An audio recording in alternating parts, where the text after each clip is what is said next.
Ethereum withdrawals are live. A large VC produced a report on the state of crypto, and two altcoins announced big projects upgrades coming up soon. Welcome to our new and revamped Collective Shift weekly recap. Actionable insights and a breakdown into the crypto market, all in under 30 minutes. We have a lot to get through. Let's start with some market news and a bit of macro before getting into the biggest crypto news. I'll sort of just kick things off with recapping. Inflation was by far the biggest focus of the past 7 days. The latest inflation data came out in the US and it came in at about 5.0% or thereabouts. And key takeaway is it continues to decline. It must be getting close to about 7, 8 or 9 months in a row of falling inflation. And it's nearly at a 2-year low, but worth noting that we really, the central bank and the US would really want it to get down towards 2 to 3%. So, 5% is still very high and unsustainable. So hopefully that can continue. And then we also saw sort of the PPI is another point that came out last week, which inflation was sort of in line with expectations, but the PPI, which is sort of wholesale prices that producers,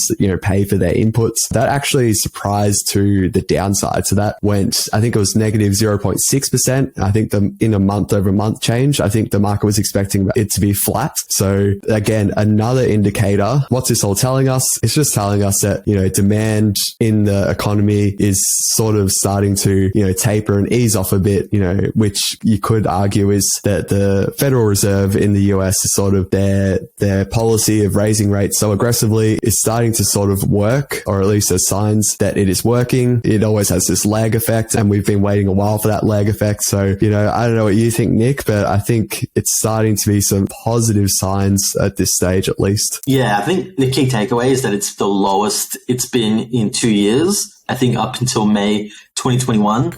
And foreshadowing what's to come is this idea of if they can get back to 2% inflation, which has been the traditional target rate, or whether, we're going to continue to see, I guess, higher inflation if anything happens in the macro landscape and there needs to be more liquidity and more help in the entire banking system, then that could threaten, I think, inflation to get back below 2%. If that is an event that happens, then obviously we may see a future spike then if there is more liquidity, and that has an impact on prices and the ability of people to spend, which could fuel inflation higher. So I know there's a debate at the moment with a lot of macro commentators. Some believe that we may be entering into that era where we're seeing continued inflation possibly, if that environment does happen, or some people may be thinking that we could return to our historical norm of 2%. So I think a lot to watch there, and we'll just have to see how it evolves. Yeah, absolutely. Nick, to wrap up, so the macro section,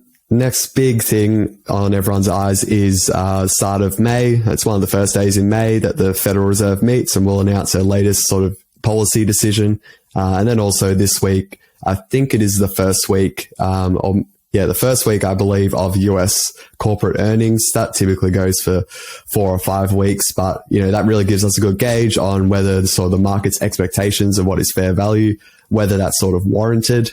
So that's going to be interesting. You don't have to look at one particular company. Generally, you'll get just an overall gauge of, are the majority of companies sort of doing better than what the market expected? Are they doing at level with what the market expected, or worse? And that tends to be reflected in, if it is higher or lower, it tends to be reflected in a re-rating of different stocks. And then, you could argue that would indirectly impact BTC, depending on how strong that miss or overs is. So just watch those in the coming weeks, and we'll keep you updated. But definitely the last or the main point about crypto, Nick, for the past week, been talking about for what feels like a long time, but Ethereum finally upgraded to enable withdrawals. So could you perhaps talk about this for a while, and I'll get up on my screen here. Thank you also to the creator of this dashboard, Marina Cat's Code. So thank you as we get this up. Yeah, flip side, that's a good source. Yeah, so we had one of the biggest events that pretty much culminated the Ethereum merge. We had the Ethereum merge last year, but one large overhang was withdrawals were not activated yet. It was still a sort of a one-way bridge, and you could not come back to withdraw your ETH. And finally, after I think it's started off in December 2020, after more than 2.5 years, people can finally withdraw their ETH. So it was a massive event that potentially de-risked ETH because that was a massive overhang in the market. People were unsure whether this would actually be successful and whether people could finally get their Ethereum out and withdraw it. So we saw a large outflow of withdrawals, which was to be expected, considering that people, were waiting many years to withdraw their ETH. So it was a lot of questions whether people were expecting significant sell-side pressure with a lot of this ETH in the market, because technically I think it was 30 billion combined of ETH could technically be withdrawn in the market. But what we've been seeing so far is a large withdrawals, but then a sort of decreasing the trends, and we're seeing less and less withdrawals hitting the market. So this is sort of, I'm not sure what you're thinking there, Matt, but this is what we were doing a lot of research on and expecting, that you would see an initial high sell-side pressure of those people who just want to get out, who have perhaps been long-term stakers who can finally get it out. But then we're also seeing some actual in deposits and inflows towards this, like the staking contracts and more ETH being staked. So this one will be a chart to watch, and I know I'm personally imagining this as a positive unlock for Ethereum, where a lot of people were questioning whether this was going to be negative and put too much pressure on the price. Then we actually saw the opposite happen, and ETH had a bit of a surge. Yeah, spot on, Nick. I think we kind of had talked, I think we mostly got it correct, really, our predictions at least, which we were expecting it basically either to be flat or slightly bullish. And in terms of the short-term impact on ETH's price, and yeah, I think over the past 7 days, I think ETH's up 14%, BTC's up about 6 or 7%. So one of the rare weeks of this year that ETH has outperformed BTC. And I think that was mostly to do with people realizing that the amount of withdrawals wasn't nearly as much as what certain analysts and market commentators were sharing that they believed it would be. And it turned out, like, as expected, again, like the two, well, if not the two largest withdrawals, at least two of the top ones were, Celsius and then Kraken, of course, which were always going to have to do that anyway. So to see them right up there as, either the top two or two of the highest is, again, reassuring that, hey, just the ones that had to get out sort of did. And I also want to just, really highlight as well to those watching or listening that, not to equate withdrawals to selling. I think you might also see a bit of like reshuffling. So, people might be taking out some ETH, but that doesn't necessarily mean that just goes straight to an exchange and they sell it for cash. There is some tax implications, I believe, for certain stakers, depending on where they live in the world. But you might see a few sort of ones that just withdraw it and then they maybe reallocate some towards maybe lesser sort of liquid staking protocols like Rocket Pool or Stakewise or Frax, some of those ones that aren't Lido. Is another possibility. Mm-hmm. So again, different reasons for why, certain participants or stakers would withdraw. I'm not saying none of it is sold. I still think a fair bit would be sold, but that's also worth highlighting. So yeah, we have just seen a few hours before recording this, Nick, that ETH is at 11-month highs. I think it has fallen off a bit in the hours since, but yeah, it's a real encouraging moment, and this chapter sort of comes to a close. I'm not sure if you had any extra comments there. My only final comment is I think the narrative of withdrawals is pretty powerful, because if you are somebody wanting to get involved in Ethereum staking, a big risk was not being able to withdraw it, especially if you're an institution saying that you're going to put in some money to this thing and you don't know whether you can get it out. That is a massive risk factor that, was holding back the amount of ETH staked to what it was, 14 to 15%. So now what I'm sort of expecting, and I would love to see if this plays out, is the staking rates start to increase. And there's some other institutional staking tokens that are out there, I think like Liquid Collective, which may see a bump. I think that's going to be something we're going to keep our members updated with, and whether that will continue to happen, because in my mind, this definitely de-risks ETH and encourages more adoption. And participation in the ecosystem. Yeah, definitely. I think we've talked about it a lot, but yeah, a really good time for liquid staking, I think, at the moment. And we've got the upgrades April 18th for Rocket Pool. I think middle of May for Lido is going to V2. And then, so Rocket Pools was the Atlas upgrade, and then Stakewise V3 is, I don't think has a date yet, but I would expect that to be like maybe June or July if I had to guess. So yeah, a lot of developments going on with liquid staking and even some other sort of staking technologies that we have discussed previously and with members, but just due to time, we won't get into them just here, because I did want to move on to this was another really sort of big news item from the last week, and very educational as well, was a16z, so one of the largest VCs globally, with a real focus on tech historically. They released their sort of crypto branch. So A16Z Crypto released a new index called the State of Crypto Index. Just want to break this down a bit, Nick, and I'll get it up on my screen here. Yeah, this was a really useful report that's free for anybody to view, so we can include the links in the show notes. But at a high level, they created an index that is more focused on some more of the technological progress that's been happening in the space, and looking at metrics outside of price to gauge how crypto is going as a whole. So it looks at things like the total that is locked in DeFi. It looks at active addresses. It looks at developers. It looks at stablecoin growth, and a lot of core innovation and adoption metrics in the crypto sphere. They also had a few key takeaways in the space. I know one of my main things that I was kind of interested when I had a look, and I know Ben brought this up, is Bitcoin was only mentioned 4 times in the report, which was a really interesting takeaway for me. Yes, yeah, not much, as I say, not many VCs involved in Bitcoin, due to just the different nature of the, how these teams build and whatnot with their tokens in the non-Bitcoin space. So it was quite humorous, at least the team here found it, with the lack of Bitcoin mentions, given it, of course, early 2023, we've seen this explosion in, Bitcoin ordinals and whatnot. You'd think this would be an excellent time to raise that in the report, but alas, that wasn't the case. Was there any other takeaways that you had there, Nick? Yeah. The power of gaming, I think, really stood out to me. They mentioned a really good metric that gaming has about, I think, 23 times more generate 23 times more transactions than DeFi. So we're seeing gaming as a really big catalyst, and there was a lot of VC investment into gaming in the last bull market in the last year or so.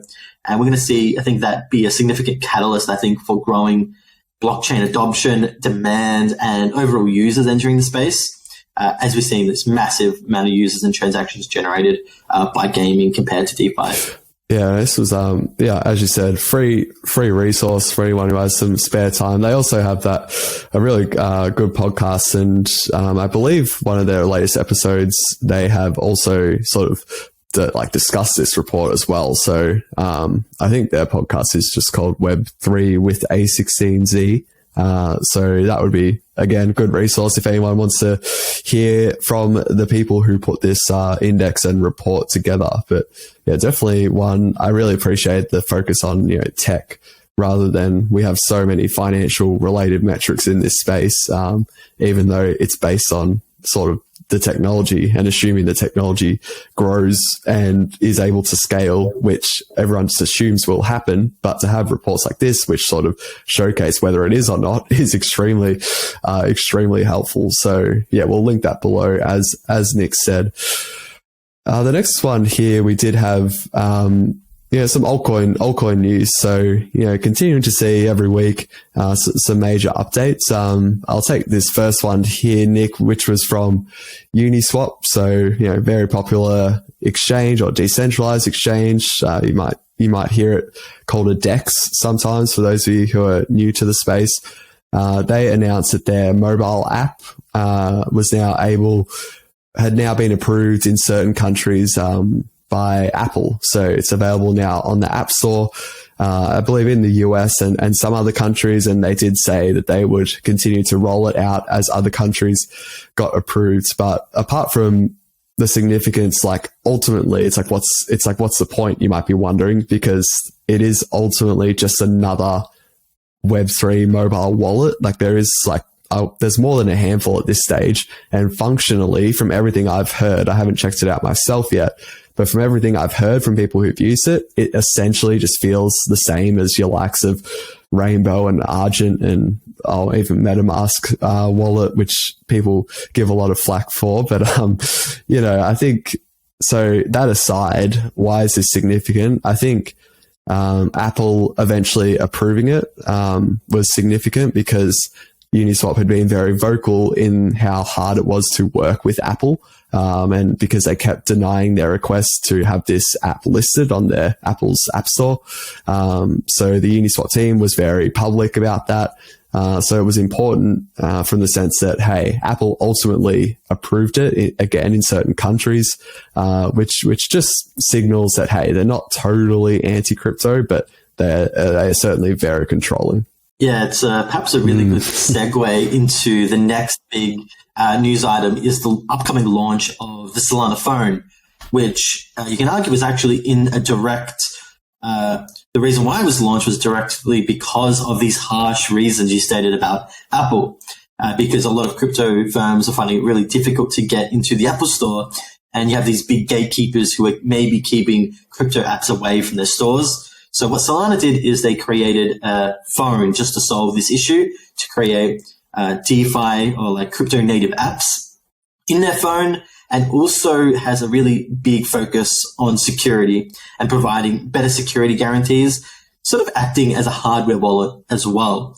Really keen to see how the uptake of this phone is. And I think it's going to go live about May 8th. And I think early adopters or early testers are beginning to get the phone rolled out to them in the early phase. Yeah.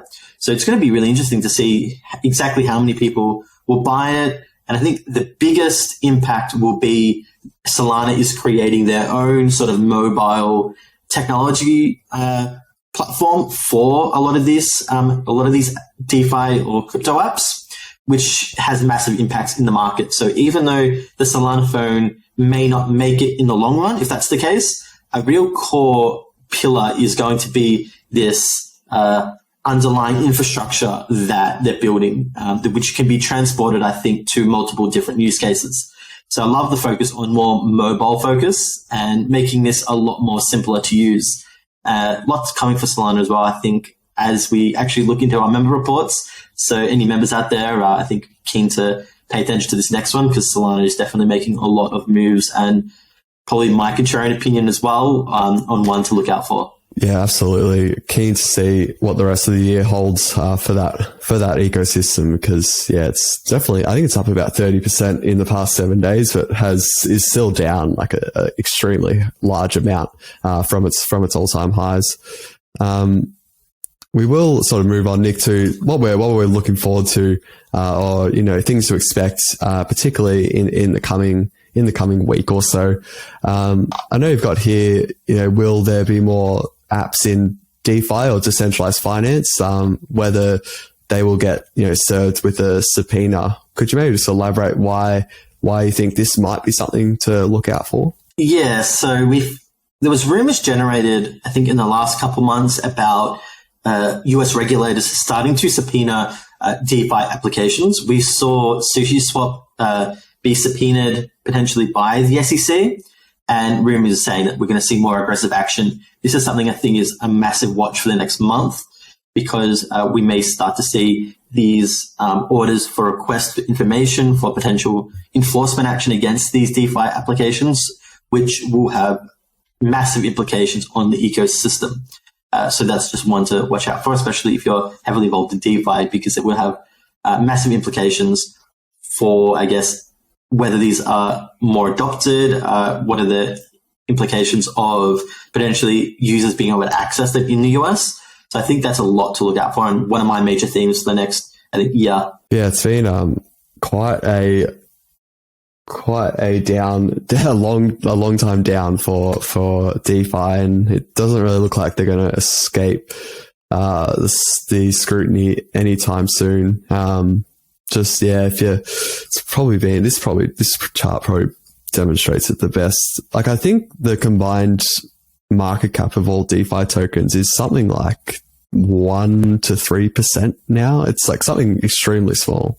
Yeah, if you take away STETH, which I wouldn't probably count as in the DeFi because I think you're double counting that. But if you take away things like that and actual market cap of native DeFi applications and services, it's actually only double that of meme coins, which is a massive takeaway for me.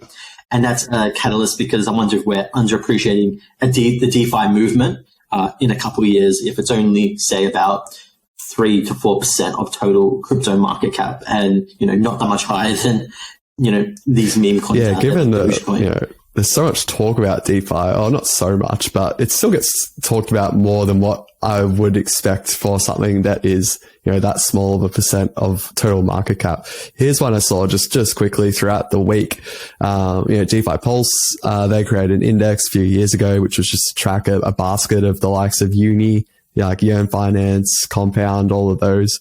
If you just get the chart and look at it compared to ETH, compared to just if you held ETH, you can see on the chart here just how severe the decline has been, and they've been in a bear market, that sector, like way longer than the crypto bear market. I think it's still worth watching, Nick. Just to wrap it up on this, I think DeFi is still worth watching for the same reasons I think we're still watching Solana, because I think a lot of people have written it off.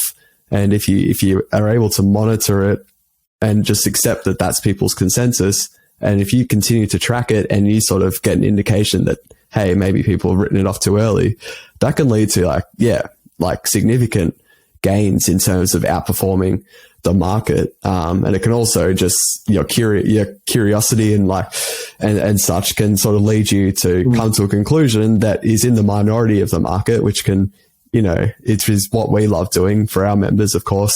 So, DeFi, continue to watch, but probably some more regulatory headwinds don't look like they're going away anytime soon for sure. Yeah, maybe on the topic of what to look forward to and regulatory headwinds, we have actually news that potentially a draft bill for stablecoins in the US is being floated. And I think there's going to be a big meeting on Wednesday this week regarding potentially getting some act going in the US. There's a lot of hope that potentially we can start to see at least one big piece of regulatory clarity hit the market in the US. And stablecoins is widely assumed as the lowest hanging fruit to bring some sort of clarity to the market.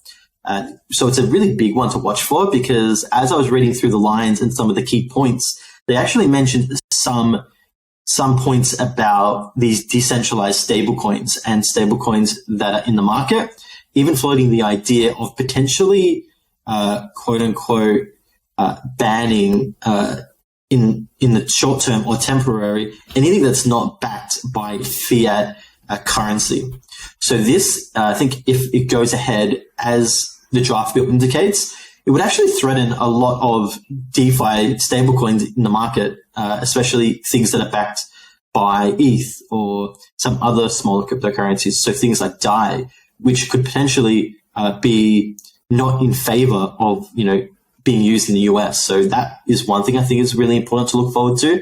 If this same harsh language will, be passed through Congress and the US, because anything that is related then to a non-fiat token or, not the USD, then could potentially have serious consequences of whether it can actually be used. I'll just have brought up here as well, Nick, that this is going to be, as you said, on Wednesday, there'll be a hearing, and Jake Chavinsky is going to be one of them that's testifying.